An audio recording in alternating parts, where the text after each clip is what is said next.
दीपक सिंह ने election commission को पत्र लिखा है। बीजेपी के जनसंपर्क अभियान पर यह पत्र लिखा गया है। जनसंपर्क अभियान पर प्रतिबंध लगाने की मांग की गई है। बीजेपी कार्यकर्ताओं पर कोरोना फैलाने का आरोप लगा है। राधा मोहन सिंह बीजेपी की बैठक में हुए थे शामिल, जिसके बाद उनकी रिपोर्ट कोरोना पॉजिटिव आई। बीजेपी का घर घर जनसंपर्क अभियान रोका जाए, यह कहा गया है, नहीं तो ये घर घर जाकर कोरोना को दावत दे सकते हैं, ऐसा कहा जा रहा है।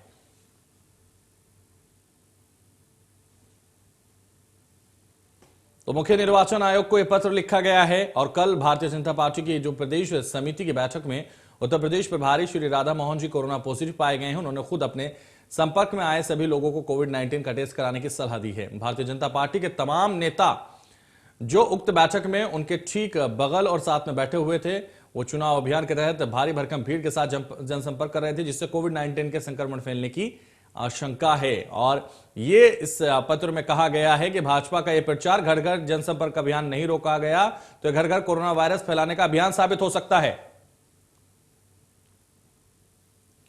तो भाजपा का जो प्रचार है उसको लेकर अब यह पत्र लिखा गया है इलेक्शन कमीशन को। आपसे आग्रह है कि सभी हमारे साथ आशीष सिन्हा सीनियर एडिटर हमारे साथ जुड़ गए हैं और उनसे अब हम जान लेते हैं। जिस तरह से ये पत्र लिखा गया है आशीष जी, उसको लेकर अब ये कहा जा रहा है कि जो जनसंपर्क अभियान है उस जनसंपर्क अभियान से कोरोना फैल सकता है, इस पत्र में कहा गया है। इसके अलावा किस तरफ इशारा ये पत्र करता है, क्या वाकई जनसंपर्क अभियान से कोरोना फैल सकता है? जो इस समय चुनाव आयोग के सामने गया है, क्योंकि पिछले कई दिनों से हम देख रहे हैं कि कई बड़े नेता, चाहे वो बीजेपी के हों चाहे दूसरी पार्टीज के हों, वो कोरोना पॉजिटिव हो रहे हैं। जहां पर कांग्रेस के जो एमएलसी हैं उन्होंने चुनाव आयोग को पत्र लिखा है और ये कहा है कि बीजेपी की जो बैठक 10 जनवरी को हुई थी उसमें राधा मोहन सिंह जो हैं वो कोरोना पॉजिटिव पाए गए हैं। कई बड़े नेता उस बैठक में उन्होंने शामिल हुए थे। चूंकि चुनाव आयोग ने इजाजत दी है कि डोर टू डोर कैंपेन की जा सकती है और उसी दिन बीजेपी ने डोर टू डोर कैंपेन की भी शुरुआत की थी। 5 लोगों का जो समूह होगा वो लोगों के घर घर जाके चुनाव प्रचार कर सकता है। चुनाव आयोग ने इसकी इजाजत दी थी। लेकिन सबसे बड़ा सवाल यह है कि अगर इस तरह की बड़ी मीटिंग से लोग में अगर कोई कोविड पॉजिटिव होता है और दूसरे लोगों को आइसोलेट होने की सलाह देता है, तो क्या बाकी मीटिंग में जो लोग थे उन्होंने अपना कोविड टेस्ट कराया था या नहीं कराया था? ये एक बहुत बड़ा सवाल है।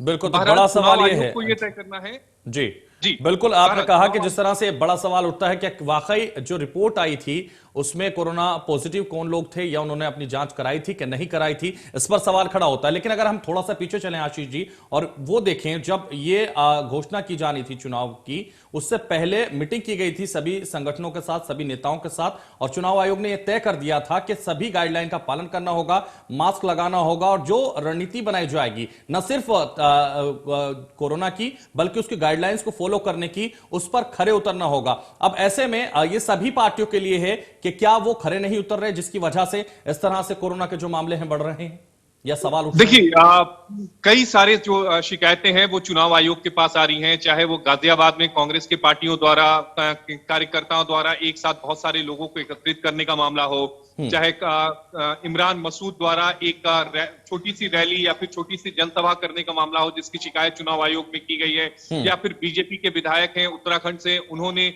लोगों के बीच जाकर कुछ सामान बांटे, चुनाव आचार संहिता को उल्लंघन किया। तो ऐसे तमाम मामले बढ़ते जा रहे हैं। लेकिन इसमें एक बहुत बड़ा सवाल यह है कि चूंकि डोर टू डोर कैंपेन की इजाजत चुनाव आयोग ने की थी, एक नेता जो हो सकता है उसमें सिम्टम ना हो, वो एसिम्टोमेटिक हो, वो लोगों के घर जाता है लेकिन वो कोविड तो फैला सकता है।